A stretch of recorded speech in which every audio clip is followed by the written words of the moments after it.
Vamos a iniciar, hermanos, la segunda parte de la adoración a nuestro Dios en esta mañana. Ahorita, hoy sé como dice el predicador cuando yo estaba antes, deje que nomás que se siente mi esposa tantito.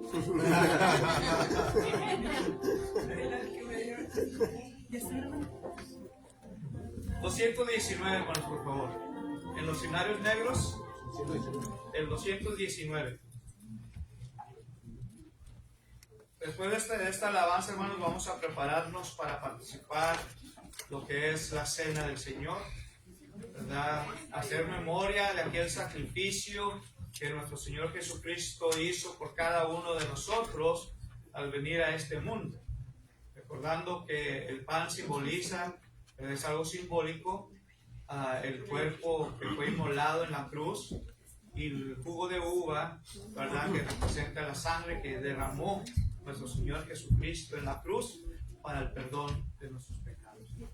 Entonces vamos a entonarlo esta alabanza. 219. Posiblemente lo van a escuchar un poquito diferente a lo que estamos acostumbrados. ¿Okay?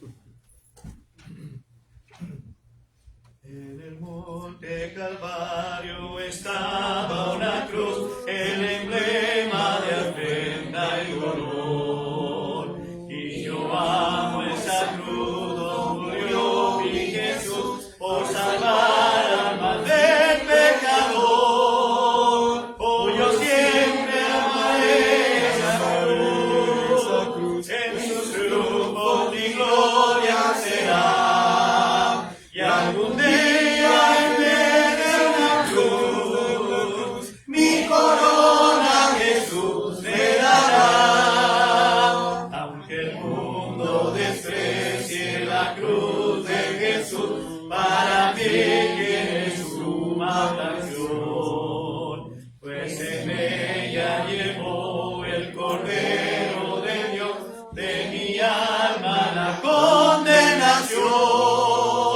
Oh, yo siempre amaré esa cruz, en sus triunfos mi gloria será. Y algún día en vez de una cruz, mi corona Jesús me dará. En la cruz de Jesús todo su sangre vertió, hermosura contemplo sin par. Pues en ella triunfante a la muerte venció, y mi ser puede santificar.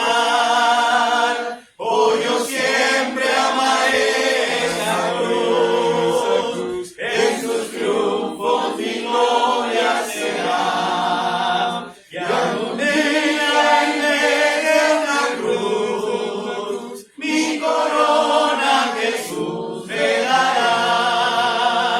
Yo seré siempre fiel a la cruz de Jesús, sus desprecios con él llevaré.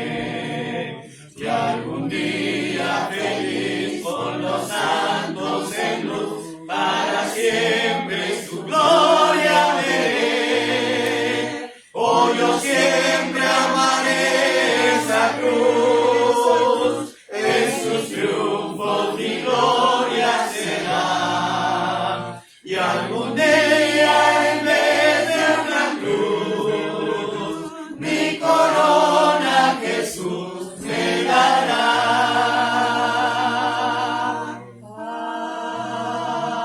Amén.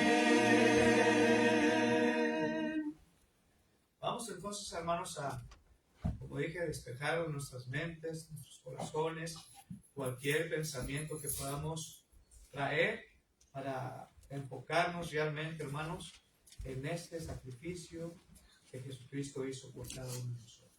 Vamos a pedirle a Jorgito que me ayude, a Jehú que nos ayude también, y un servidor, y después introduciré a nuestro hermano invitado de esta mañana para el sermón.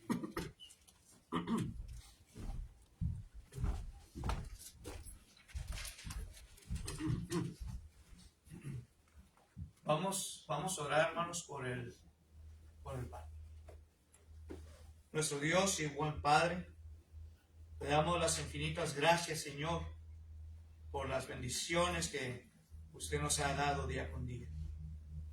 Ahora, Padre, que vamos a hacer memoria de ese sacrificio que tu Hijo Jesucristo hizo por cada uno de nosotros.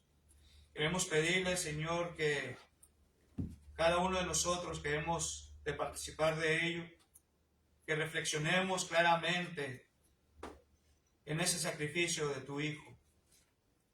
Queremos pedirle que bendiga este pan sin levadura, que representa el cuerpo que fue inmolado, que fue maltratado, bofeteado, Señor, de tu Hijo, para que así nosotros pudiéramos tener la oportunidad del perdón de nuestros pecados.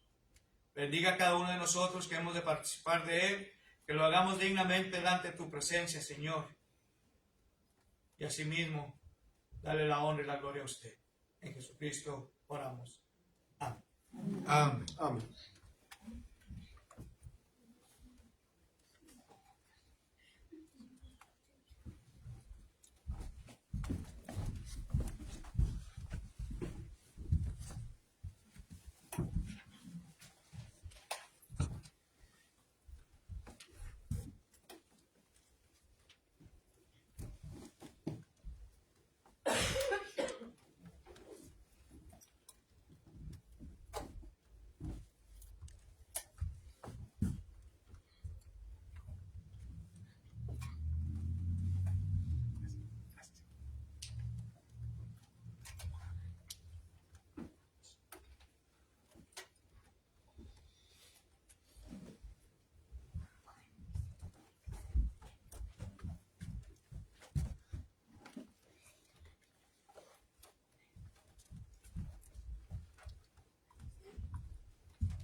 Vamos a orar por el jugo. Señor Padre Santo, que estás en los cielos, en la tierra y en todo lugar. Gracias por darnos esta mañana de vida y salud. Bendiga este jugo de la vid que representa la sangre derramada en aquella cruz. Bendiga este sacrificio que usted hizo por cada uno de nosotros que está aquí. Bendiga este jugo. Ayúdanos que esto sea tomado de la mejor manera entre usted. En el nombre de Cristo Jesús. Amén. Amén.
Luego, Padre que estás en el cielo, te damos gracias por la bendición de poder participar de estos mandamientos, Señor, que tú nos dijiste que hagamos, Señor, en la Biblia, Señor, que tú los bendigas y también que bendigas este mandamiento que vamos a hacer a continuación, que es el de la ofrenda, que tú bendigas lo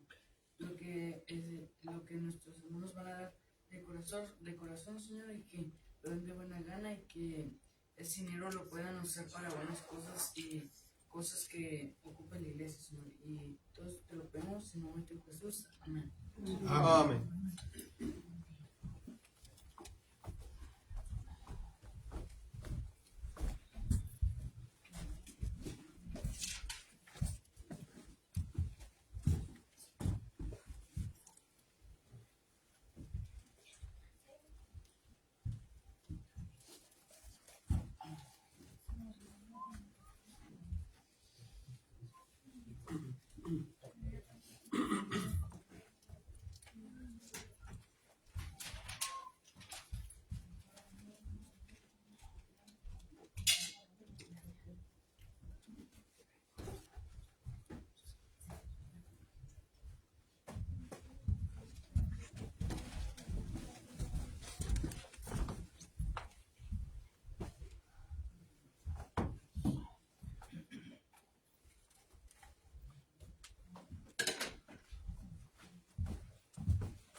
Ahora, hermanos, me toca introducir a nuestro hermano, pero los niños, los jovencitos con mi niño, que va a dar la clase para ellos.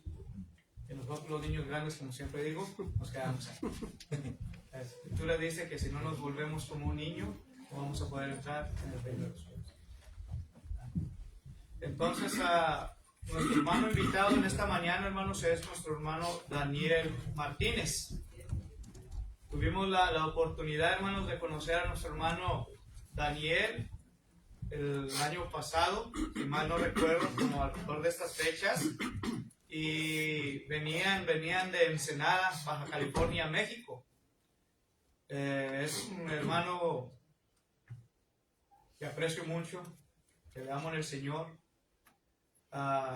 Es un gozo poder convivir después de un año también, pero le dije ayer, yo no le voy a dar su introducción tan larga. Simplemente lo que quiero decir, hermanos, es que es un buen siervo de Dios. Se está preparando para servir más al Señor en la escuela bíblica de Brown Trial, allá en Bedford, Texas. Y viene con su familia, su esposa y 3 adorables hijos, que posiblemente sean también el futuro y el presente de la iglesia más adelante. Sin quitarle más tiempo, hermanos, pase y predíquenos la palabra.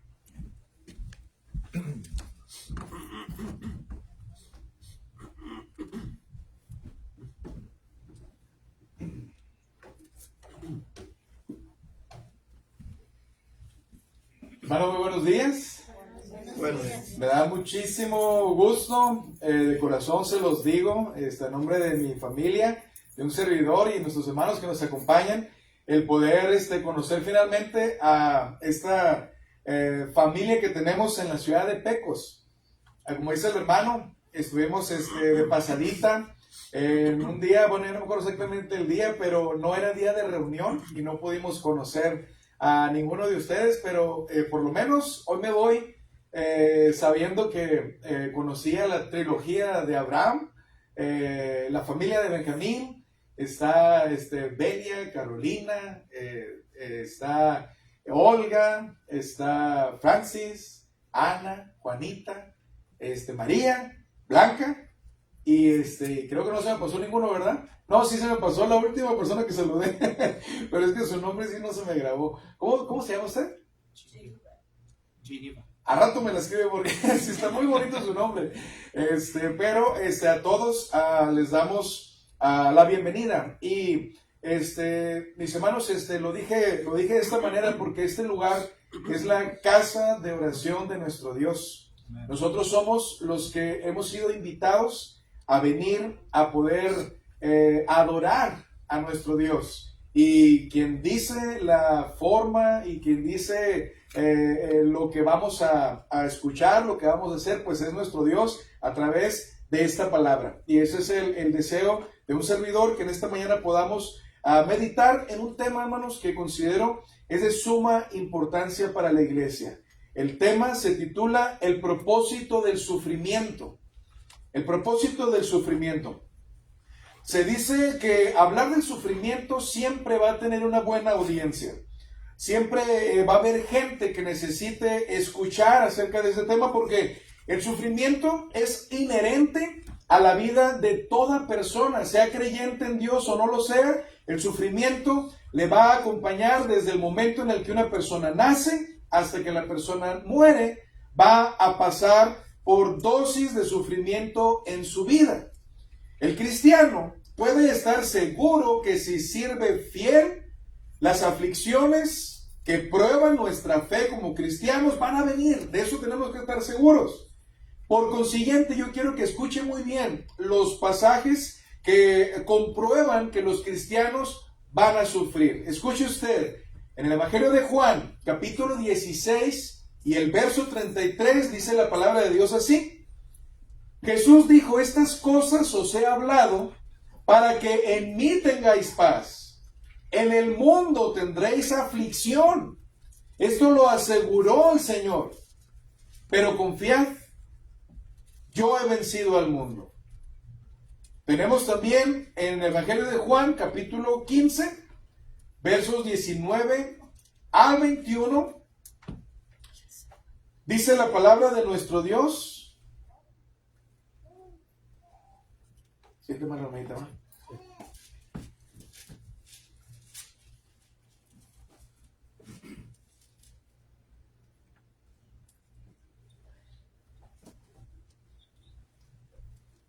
Vamos a estar orando por nuestra hermana Francis. La vamos a estar recordando en oración ahorita, hermana, y esperamos el Señor que se pueda sentir mejor, hermana, pronto. Dios la bendiga, hermana. Y gracias, hermanas, por asistirla. Muchas gracias. Hermanos, este es otro ejemplo de lo que estamos hablando. Este es otro ejemplo de cómo a nuestra vida, hermanos, y pareciera que conforme vamos avanzando en nuestro caminar con el Señor, hermanos, podemos confirmar lo que hemos estado diciendo acerca de que hay pruebas, hermanos. Hay ciertas experiencias que vamos a tener que atravesar, que, hermanos, van a sentirse en nuestra vida como esto, como lo que son pruebas, hermanos, pero que producen cierto dolor, cierto sufrimiento, cierta desaveniencia, aún en el cuerpo, aún en el alma, aún, hermanos, en las emociones. Vamos a estar siempre, hermanos, teniendo este sentimiento acerca del sufrimiento, acerca del sufrimiento. El Señor también dijo, hermanos, ahí en Juan, capítulo 15, versos 19 al 21, de la siguiente manera: si fuerais del mundo, el mundo amaría lo suyo.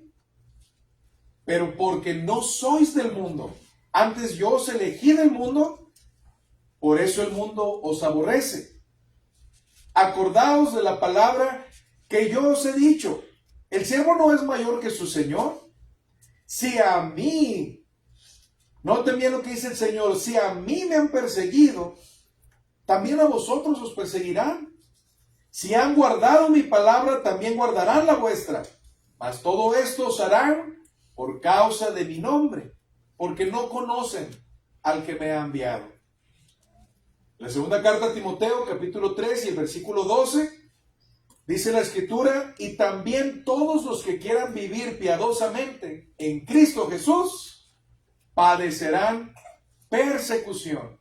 Y esta frase de padecer persecución en el idioma original es una sola palabra que significa o denota la idea de ser cazados como a las bestias salvajes.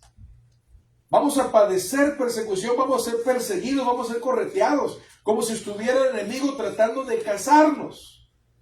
Primera de Tesalonicenses, capítulo 3 y el versículo 4, dice la Escritura: porque también, estando con vosotros, os predecíamos que íbamos a pasar tribulaciones, como ha acontecido y sabéis, dice el apóstol Pablo. Hechos capítulo 14 y verso 22 dice la escritura que regresa el apóstol Pablo para confirmar los ánimos de los discípulos. Habían quedado muy tristes los hermanos de haber visto que sacaron al apóstol Pablo medio muerto porque lo habían apedreado. Pero él regresa para poder visitar y confirmar los ánimos de los discípulos que se habían quedado preocupados. Y noten estas palabras: exhortándoles a que permaneciesen en la fe y diciéndoles: es necesario que a través de muchas tribulaciones entremos en el reino de Dios. Filipenses 1:29, porque a vosotros os es concedido a causa de Cristo, no solo que creáis en Él, sino también que padezcáis por Él. Dice la primera carta de Pedro, capítulo 5, versos 8 al 10, sed sobrios y velad, porque vuestro adversario el diablo, como león rugiente, anda alrededor buscando a quien devorar, al cual resistid firmes en la fe, sabiendo que los mismos padecimientos se van cumpliendo en vuestros hermanos en todo el mundo.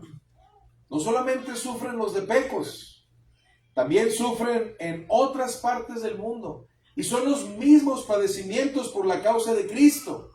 Mas el Dios de toda gracia, que nos llamó a su gloria eterna en Jesucristo, después que hayáis padecido un poco de tiempo, Él mismo os perfeccione, afirme, fortalezca y establezca.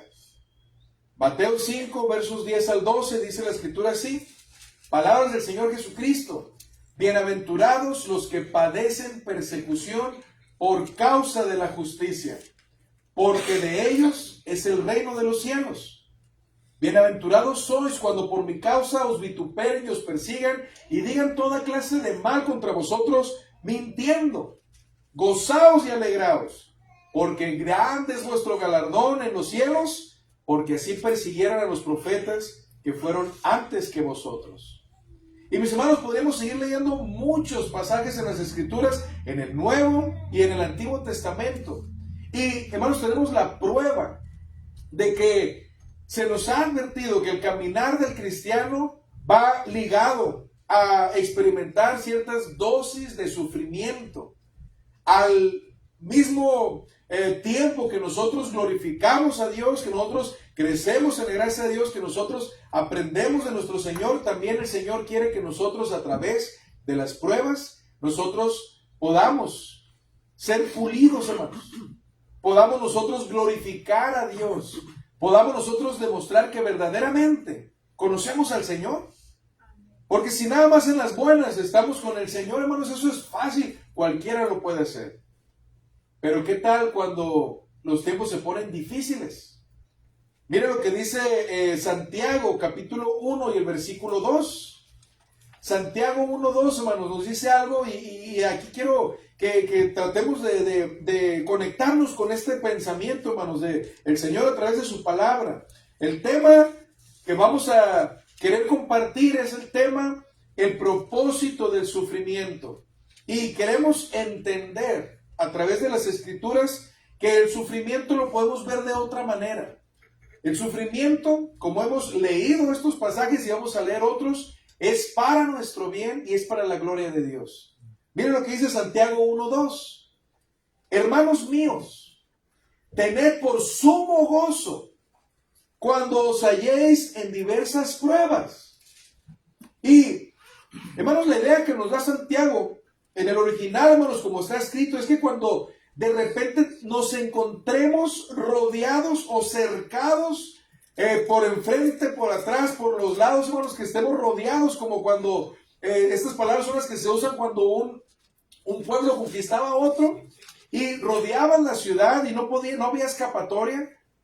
Santiago dice: tengamos por sumo gozo cuando de repente se hayan cercados de esa manera por diversas pruebas.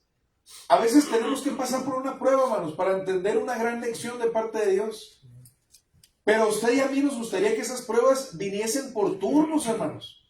Ok, ya experimenté esto, aprendí muchas cosas, me dolió tanto, pero crecí de esta manera, pero todavía no me recupero ni bien. Cuando ahí viene a la fila otra prueba. Y más atrás vienen otras dos, y de repente volteamos y estamos rodeados de pruebas. Pero lo interesante que dice la Escritura es, tengan por sumo gozo. Y la pregunta es la siguiente, ¿cómo puedo sentirme gozoso cuando estoy rodeado de tantas pruebas? Cuando las pruebas me están haciendo dudar de que verdaderamente estoy haciendo lo correcto.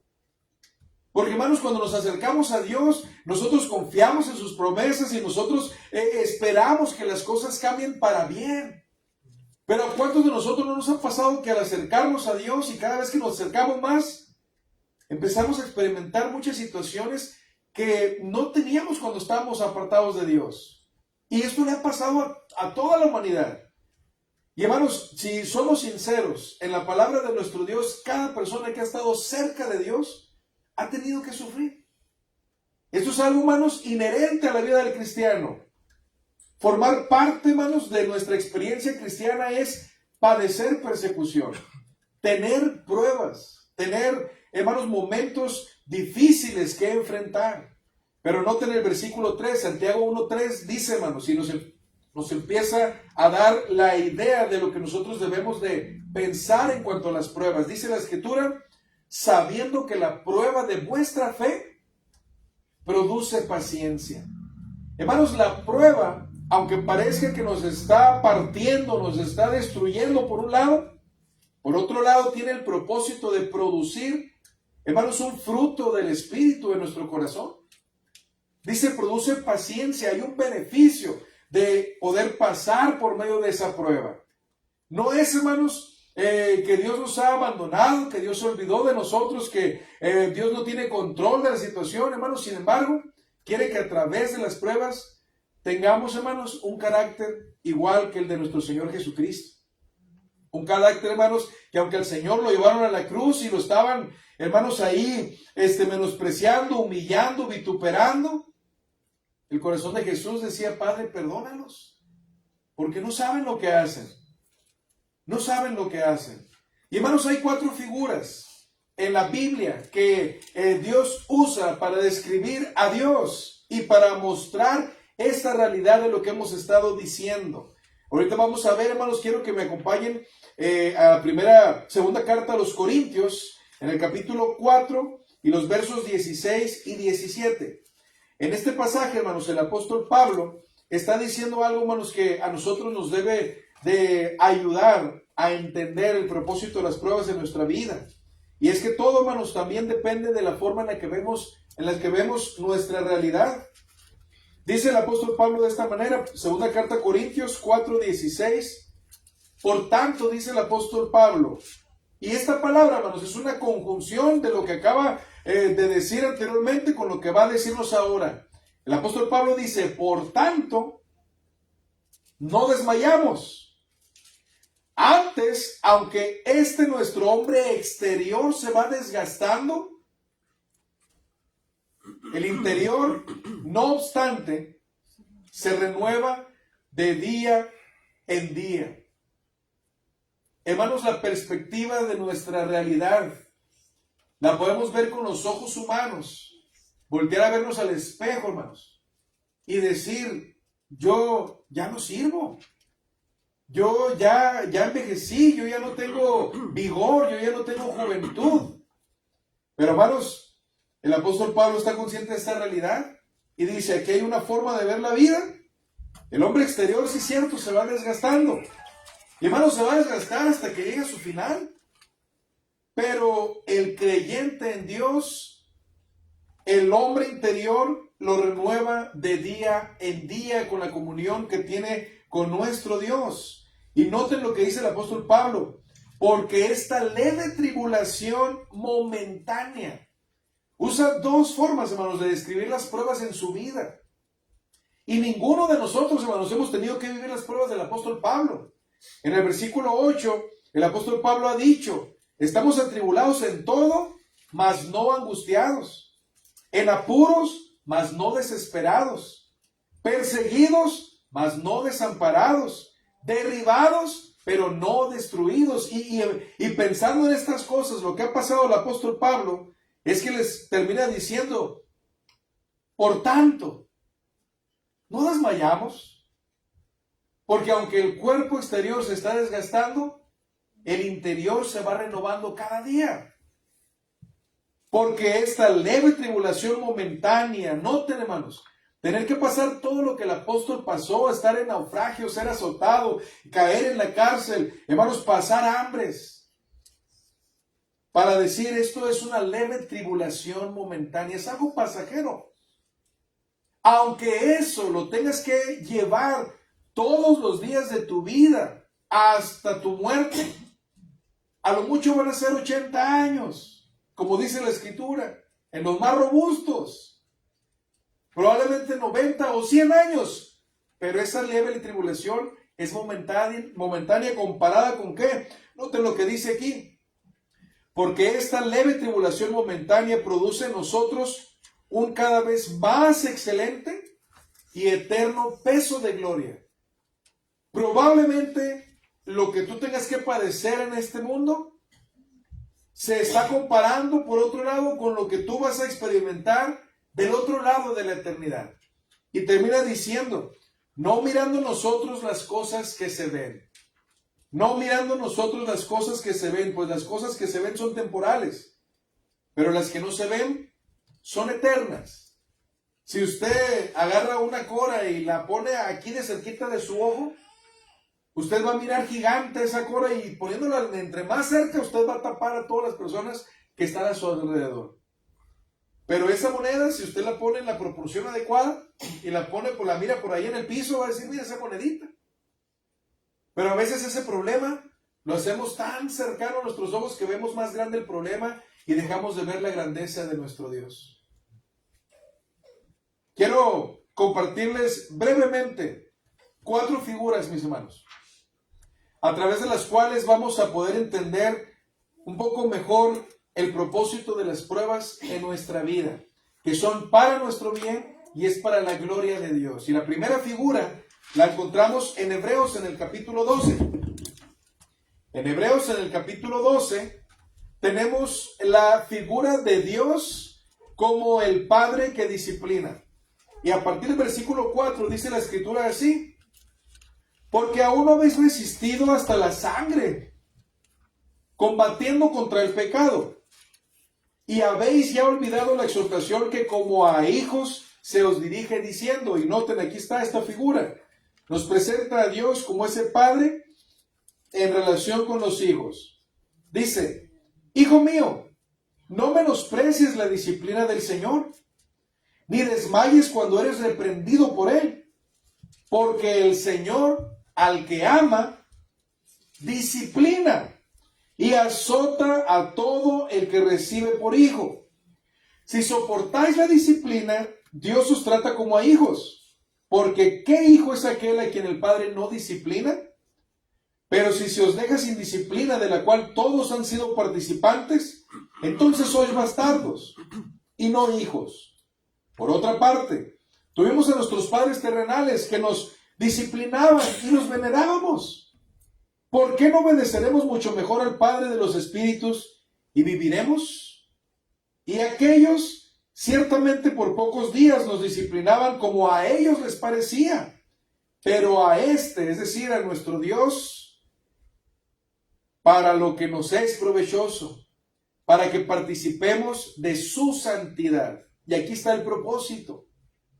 Es verdad que ninguna disciplina al presente parece ser causa de gozo, sino de tristeza, pero después da fruto apacible de justicia a los que en ella han sido ejercitados. Nos pone como primer ejemplo al mismo Dios y nos pone en esta comparación, ustedes a los padres terrenales, que los disciplinaban antojadizamente como a ellos les parecía, los veneraban. Ahora de Dios no vamos a recibir tiempos de disciplina y Dios no lo hace de una manera injusta, sino lo hace con una meta en sus ojos, y es que nosotros podamos aprender a través de los tiempos de prueba a disfrutar de la santidad de Dios. Hasta que nosotros disfrutemos de la santidad de Dios, es que el Señor va a dejar de disciplinarnos. Nos trata como a hijos, y usted a su hijo no le va a dejar que se haga daño. A su hijo no le va a dejar que se vaya por un camino torcido. No le va a dejar que se junte con cualquier persona que le pueda malinfluenciar y que le cambie sus pensamientos y su corazón. Bueno, pues el Señor tampoco lo hace con nosotros. El Señor, al que recibe, al que ama, le permite cierta dosis de sufrimiento en su vida con el propósito de que podamos aprender a disfrutar y participar de su santidad y que tengamos fruto apacible de justicia a través de la ejercitación en la disciplina del Señor. Y esta es una primera figura, hermanos.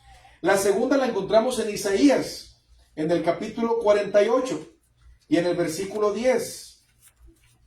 Isaías 48:10 también nos tiene una enseñanza acerca de la figura del orfebre que refina la plata. Isaías 48:10 dice así. Le dice Dios a través del profeta a su pueblo: he aquí te he purificado, y no como a plata, te he escogido en horno de aflicción. Si nosotros estudiamos las Escrituras de principio a fin, vamos a ver que esta figura de la prueba de fuego, de pasar por el horno de aflicción, como dice Isaías, es necesaria para la vida de cada creyente, para que podamos nosotros darnos cuenta verdaderamente del oro que hay en esa fe que decimos tener. Dice el apóstol Pedro también en la primera carta de Pedro 1:7, para que sometida a prueba vuestra fe, mucho más preciosa que el oro, el cual aunque perecedero se prueba con fuego, sea hallada esa fe en alabanza, gloria y honra cuando sea manifestado Jesucristo. Nuestra fe tiene que ser pasada por el fuego. Así como esos metales preciosos tienen que ser quitados, toda impureza, toda imperfección, toda escoria, toda la basura tiene que ser quemada. Y dicen, hermanos, los que saben, los que se dedican a estos oficios, que no detienen el proceso del fuego hasta que no alcanzan a ver el rostro del orfebre reflejado en la pieza que están purificando. Bueno, mis hermanos, cuando nosotros entendemos estos conceptos y lo trasladamos a nuestra vida espiritual, tenemos que entender que el deseo del Señor es que nosotros seamos purificados hasta que nosotros podamos reflejar el rostro de Dios a través de nuestras acciones, a través de nuestra vida. Y en usted y en mí hay muchas cosas que el Señor desea quitar, muchas cosas que no reflejan a Dios. Y Dios necesita quitar eso y permite que pasemos por el fuego para poder tener esa pureza que el Señor desea ver en nuestra vida espiritual. Tenemos el tercer ejemplo en Jeremías, en el capítulo 48. Jeremías en el capítulo 48 y el verso 11. También encontramos la tercera figura. Dice la Escritura: quieto estuvo Moab desde su juventud, y sobre su sedimento ha estado reposado, y no fue vaciado de vasija en vasija, ni nunca estuvo en cautiverio. Por tanto, quedó su sabor en él, y su olor no se ha cambiado. La tercera figura que encontramos es el trasvasador que cambia de vasija en vasija. Hermanos, en aquellos días, cuando se hacía el vino, se ponía el jugo sobre una vasija y se dejaba que empezase a fermentar. Y hermanos, esa putrefacción de ese fruto de la vid empezaba a bajar un sedimento hacia la parte de la base de la vasija. Con mucho cuidado, esa vasija tenía que ser llevada a otra vasija limpia y ser trasvasado, y dejando el sedimento atrás. Y hermanos, ese proceso se repetía hasta que el vino alcanzaba su olor y su sabor. Pero noten lo que dice la escritura acerca de Moab.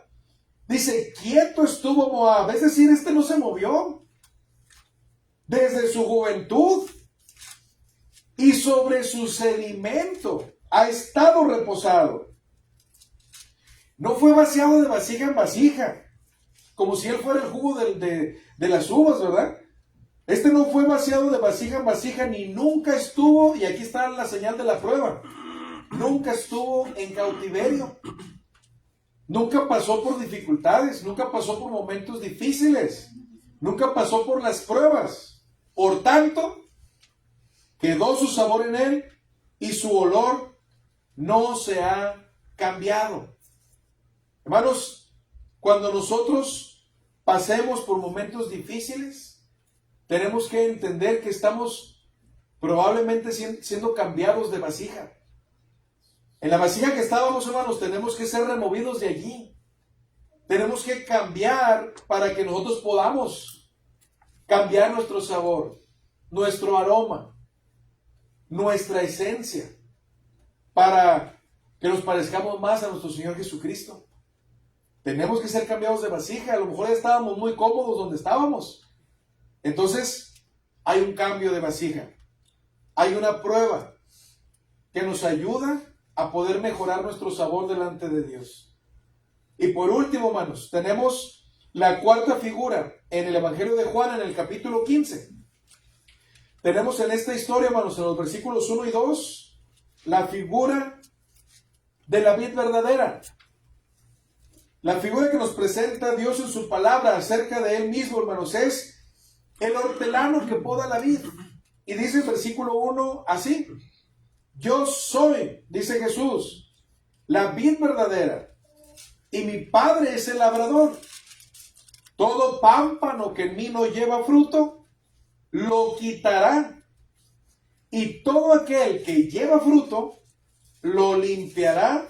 Otras versiones dicen, lo podará para que lleve más fruto. A mí me encantó, ayer veníamos a este lugar, y nuestro hermano Jorge, lo primero que nos presentó de este lugar fueron las plantitas que están ahí afuera. A mí me gustan las plantas, me gusta verlas, pero me molestaba mucho de pequeño ver que mamá en el tiempo de invierno podaba la bugambilia de la casa y se miraba feo, el tronco es feo, seco, parecía que se había muerto la planta. Yo no entendía por qué lo hacía, pero tenía su bugambilia ahí enfrente de nuestra casa y en diciembre a mí no me gustaba ver ese arbolito, pobrecito, cómo lo habían desgraciado. Pero hermanos, cuando venía la primavera, esa bugambilia agarraba fuerza, salían las hojas tan bonitas, un verdor tan maravilloso, las flores bien resistentes, porque de donde venimos hace mucho calor, hermanos, y bien pegadas esas florecitas, frondosa, ni basura así, hermanos, porque era necesaria la poda para que pudiese dar nuevos frutos. Y el Señor nos compara con las uvas. En el verano del año pasado tuve la bendición de estar trabajando en los cultivos de la uva. Y hermanos, pasó la misma experiencia. Estuve allí viendo los árboles y comparando y cómo lo íbamos podando y cómo los sarmientos iban saliendo, hermanos, nuevecitos, limpiecitos, savia nueva, hermanos. Luego salen florecitas, luego, hermanos, empieza ahí los animalitos a hacer su función, a polinizarlos. Y empiezan a salir los frutos aquellos. Y hasta ahorita, hermanos, comemos uvas, aunque nada más se cosechan una vez al año. Pero hay tanta abundancia, hermanos, de las uvas, que pueden guardarlas en congeladores y mandarlas a todas partes del mundo. Pero, hermanos, para que ese proceso sea factible y que den esas frutas tan abundantes y tan grandes y tan ricas, cada año hay que limpiar ese árbol y dejarlo, hermanos, seco, como si le fueran a prender un cerillo y se fuera a prender todo el campo. Dice el Señor, el que lleva fruto tiene que ser limpiado para que lleve más fruto para la gloria de Dios. No podemos vivir con los frutos de hace un año, o los frutos que hacíamos allá hace 10 años, o hace 15 años. Qué bueno que dimos fruto, hermanos, pero necesitamos ser limpiados. Necesita llegar la poda. No se asuste cuando llega la tijera, hermanos. y cuando le incomode. Cuando usted lea la escritura o que el hermano ya va a pensar después, el hermano Jorge parece que la trae conmigo, mire, ya me dijo 3 domingos, me está dice y dice, y el hermano Jorge ni está pensando en darle ese mensaje a usted. Pero lo que sí tenemos que saber es que cuando venimos a la iglesia, el mensaje que se predique es para ti y para mí. No puedes pensar, no, pues se lo digo, todo era para la hermana Blanquita. No, hermano. Ese mensaje era para la hermana Blanquita y para todos los que ese día estuvieron reunidos en adoración a Dios. Porque esta, hermanos, es la tijera que el Señor usa para podarnos y para hacernos ver que hay cosas que tienen que ser cortadas y limpiadas. Hermanos, el sufrimiento en el cristiano es inherente a su vida. No podemos evadir el sufrimiento. Tenemos que entender que el sufrimiento no va a producir un crecimiento en nuestra vida, pero no es sin el sufrimiento que vamos a ayudarnos a que nuestra vida, hermanos, crezca para la gloria de Dios. Tenemos que pasar, hermanos, por momentos en el que el Señor aplique su disciplina como Padre, que el Señor, hermanos, nos permita pasar por la prueba de fuego, que el Señor, hermanos, nos tenga que cambiar de vasija, que nos tenga que podar para que nosotros podamos seguir creciendo para su gloria y para su honra. Dios no va a cesar en su empeño de que nosotros crezcamos, hermanos. Efesios 2:10 dice que somos hechura suya, creados en Cristo Jesús para buenas obras, las cuales Dios preparó de antemano para que anduviésemos en ellas. Y esta palabra de hechura suya, en el idioma original, hermanos, proviene de la palabra poema, del cual nosotros tenemos la palabra poema. Somos el poema de Dios, la obra maestra de Dios, hermanos. Así, con nuestras limitaciones, con nuestras debilidades, hermanos, Dios nos hizo, hermanos, así indefensos tal vez, imperfectos, para que nosotros confiemos, aprendamos a confiar en Dios, quien nos fortalece y que nos ayuda en cualquier momento de nuestra vida, hermanos. El propósito de Dios es equiparnos para que cuando llegue el sufrimiento podamos ver la mano sabia de Dios. Y, hermanos, quiero leerles también en primera carta de Pedro, en el capítulo 1, primera carta de Pedro, capítulo 2, versos 20 y 21. Algo muy interesante, hermanos. Dice la escritura así: pues qué gloria es si pecando sois abofeteados.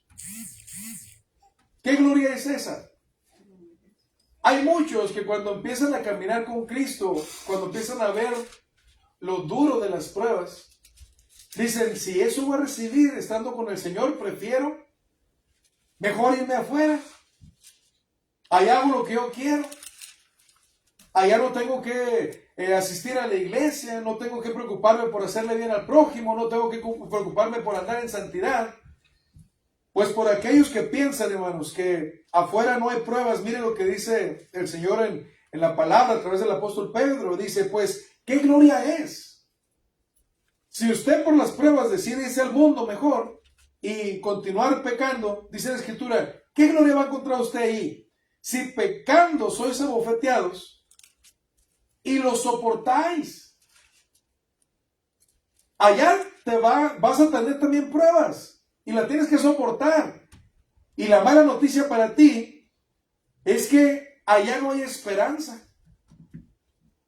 Dice el apóstol Pedro así: mas si haciendo lo bueno sufrís y lo soportáis, esto ciertamente es aprobado delante de Dios. Pues para esto fuisteis llamados, porque también Cristo padeció por nosotros, dejándonos ejemplo para que sigáis sus pisadas. Mis hermanos, como leíamos en los pasajes, en la introducción, como leíamos en estas figuras que nos presenta la Biblia, como leemos aquí en esta carta del apóstol Pedro, vamos a sufrir. Vamos a sufrir. Con Dios o sin Dios. Usted escoge. Pero sin Dios, hermanos, no tenemos esperanza. No hay un galardón a través de ese sufrimiento. Allá usted sufre y tiene que luchar contra eso y lo tiene que soportar, quiera o no, porque esa es parte de la vida del ser humano. A veces sufrimos, hermanos, como dice Gálatas 6:7, como consecuencia de lo que hemos sembrado en nuestra vida, por las decisiones que usted y yo tomamos. Pero muchas de las veces sufrimos por el pecado de otras personas que nos afectan también a nosotros. Un hijo que anda desobediente, que anda en rebeldía, o un familiar que tiene enfermedades que sobrellevar y son incurables. Tal vez en nuestra propia vida, alguna separación. Hermanos, hay muchas formas que se presentan las oportunidades para que a través de ellas nosotros mostremos nuestro carácter delante de Dios. Dice la Escritura que la palabra de nuestro Dios es una lámpara para nosotros, lámpara a nuestros pies, pero lumbrera a nuestro camino. La Escritura nos enseña también que somos como el barro, mis hermanos. Y ese barro usted le puede dar forma, dice el Señor. Ese es como el que trabaja, el alfarero que trabaja el barro y le hace su figura que él quiere. Pero hermanos, ¿no estará en la voluntad del alfarero el deshacer esa obra y hacer otra mejor? A lo mejor esa no le salió bien, esa estaba imperfecta y ahora le va a poner más masilla y la va a mejorar y la va a hacer más grande. Va a servir para otros usos, ahora la necesita más fuerte. Y ese barro, hermanos, tiene que salir al sol. Esa lumbrera, cuando sale el sol, va a endurecer ese barro y ese barro se va a poder usar para servir, tal vez para un jarrón y decorar un salón. Puede servir como una jarra para poder llevar líquidos, servir las mesas. Puede servir de una olla y hacer unos ricos frijoles negros o un mole en pollo. Y ya no le hablo porque ya no está dando hambre. Pero, hermanos, ese tiene un propósito. Y el sol lo endurece para poder ser usado. Pero si usted pone una vela de cera y la pone bajo el sol abrasador, hermanos, esa vela se va a deshacer y cuando usted pase va a ver nomás un manchón de la cera que quedó allí embarrada en el piso. El sol es el mismo. Tiene el propósito de ayudar al que quiere para entender la voluntad de Dios. Y dice la Escritura que este libro es esa lumbrera. Nosotros deseamos a través de esta lección que usted a través de esta lumbrera pueda entender la voluntad de Dios para su vida. Yo no le conozco, más que me acuerdo el nombre de algunos de ustedes, pero yo no sé dónde vive usted, dónde trabaja. Yo no conozco su historia, pero nuestro Dios sí le conoce y le trajo el día de hoy. Él le conoce de nombre y apellido, sabe dónde nació, sabe quién es su mamá, sabe con quién vive, en qué trabaja, qué le duele. Dios escudriña los corazones. Y sabe una cosa, el Señor quiere que a través de su palabra usted reflexione en su propia vida. Y usted lleve una lección de vida en este día. La palabra es esa lumbrera, pero usted decide ser el barro que va a agarrar forma y va a agarrar dureza y va a servir para un propósito divino. A partir de este día, usted va a salir de aquí y va a dejar que el sol siga haciendo su trabajo y sea como una vela que se está desvaneciendo cada vez más. La opción se la da el Señor. Usted quiere hacerle caso a Dios, quiere confiar en su palabra, en sus promesas, entender que el Señor le ama y que por eso envió a su Hijo Jesucristo hace 2000 años para morir en la cruz del Calvario, para que usted pueda ser salvo por Él. Y usted reconoce que ha ofendido el nombre de Dios a causa de sus pecados, a causa de no hacer su voluntad, y desea arrepentirse de ellos y confesar que cree en Jesucristo como el enviado de Dios para morir por sus pecados y reconciliarlo con Dios. Y hoy desea ser bautizado, pide ser bautizado. Si usted sabe acerca del Evangelio y hoy quiere obedecerlo, usted puede tener la figura que Dios espera que usted tenga. La palabra nunca regresa vacía. Para el que la entiende, el que tiene voluntad en su corazón y la quiere obedecer, el Señor lo espera con los brazos abiertos. Pero para el que no la quiera obedecer, El Señor dice en Marcos 16, 15 y 16, cuando envió la gran comisión, vayan y predíquenles a las personas que morí en la cruz del Calvario, que fui sepultado, pero que resucité al tercer día conforme a las Escrituras. Vayan, enséñale eso a la gente, y el que crea y sea bautizado será salvo, dijo el Señor. Mas el que no cree será condenado. La palabra nunca regresa vacía. Siempre tiene un resultado en nuestro corazón. Si nosotros creemos lo que el Señor desea que creamos, conforme a su libro revelado de su voluntad, bueno, nosotros tenemos la certeza, la garantía de que el Señor va a responder conforme a sus promesas. El Señor anhela a que usted no sufra allá afuera sin Dios, sin Cristo y sin esperanza. El Señor espera que usted el día de hoy sea salvo. El Señor quiere perdonarle sus pecados. El Señor para eso vino, y para eso nos reunimos como iglesia. El propósito es que seamos un medio a través del cual usted escuche el amor que Dios le tiene, y que usted reflexione, se arrepienta, crea y pida ser bautizado para el perdón de sus pecados. Cuando esto lo entendió aquel etíope eunuco, cuando iba en el camino, cuando Felipe lo intercepta porque Dios así lo quiso, coincidencias que Dios inventa, ese día se encontraron. El etíope entendió el mensaje, le había explicado a través de las Escrituras que todo lo que se había dicho acerca de Jesús en profecía se había cumplido a través del sacrificio del Señor, y él entendió. Y él dijo: ahí hay agua. ¿Qué impide que yo sea bautizado? Hermanos y amigos, aquí hay agua en el siguiente edificio. Si usted desea, no hay nada que impida que usted sea bautizado el día de hoy para el perdón de sus pecados. Y dice Hechos 2:38, y recibir el don del Espíritu Santo. La invitación es de parte del Señor, y nosotros estamos aquí para servirle, para atenderle. Si tiene alguna duda, tenemos tiempo también. Después de este servicio, vamos a pasar a tener un momento de refrigerio. Quédese, resuelva sus dudas, platique. Está un servidor, está nuestro hermano Jorge, nuestro hermano Ulises y demás hermanos aquí a un lado que podemos ayudarle a resolver sus dudas. Pero esperamos que usted no demore la obediencia al Evangelio de nuestro Dios. El Señor le llama a través de su palabra para que se reconcilie con nuestro Dios. Vamos a ser dirigidos en una alabanza, en un himno de invitación, y estamos a las órdenes de ustedes para ayudarles y asistirles. Dios los bendiga. Amén. Página 1, hermanos, por favor, las carpetas. Las carpetas blancas, página 1, por favor. Padre, muéstrame. Después de esta alabanza haremos oración. Recordar a nuestra hermana Francis en las oraciones, y porque se sintió mal, ha padecido un poco del vértigo, pero hay que mantenerla en oración. Padre, muéstrame. Padre, muéstrame de tu gracia el poder.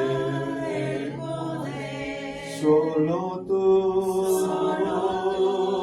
puedes dar a mi alma el consuelo y la paz.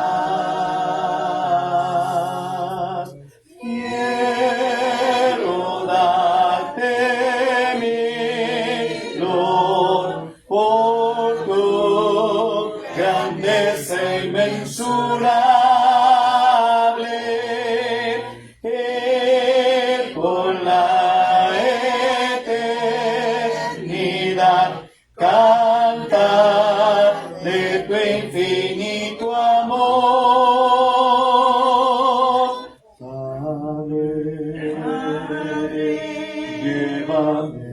llévame de tu mano al andar, con tu luz guíame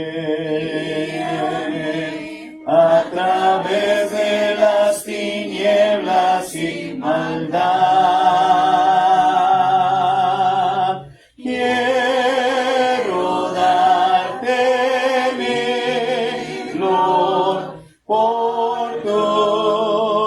grandeza inmensurable,